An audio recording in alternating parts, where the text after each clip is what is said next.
விடுபட்ட எண்ணை காண்க. இந்த சம்மை எப்படி பண்ணலாம்னு பாருங்க. ஃபர்ஸ்ட் இது ரெண்டையும் மல்டிப்ளை பண்ணுங்க, அப்புறம் இது ரெண்டையும் மல்டிப்ளை பண்ணுங்க, ஆட் பண்ணா சென்டர்ல உள்ள வேல்யூ வந்துடும். சரியா? அப்போ 5 into 4 plus 3 into 2 is equal to 5 4s are 20, 3 2s are 6 இல்லையா? அப்ப 26 வந்துருச்சு இல்ல?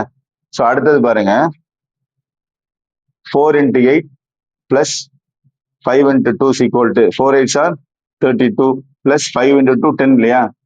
42 ஆன்சர் வந்துருச்சா? ஸோ இதை எப்படி கண்டுபிடிக்கலாம் பாருங்க, இங்க தெரியாது. அப்போ 3 into x எடுத்துக்கிடுவோம், இங்க 1 into 8 is equal to 44 இல்லையா? அப்போ 3x plus 8 is equal to 44. 3x is equal to 44 minus 8 எவ்வளோ? 36 இல்லையா? அப்போ x is equal to 36 by 3. அப்போ இங்க என்ன வேல்யூ வரணும்? 12. சரியா?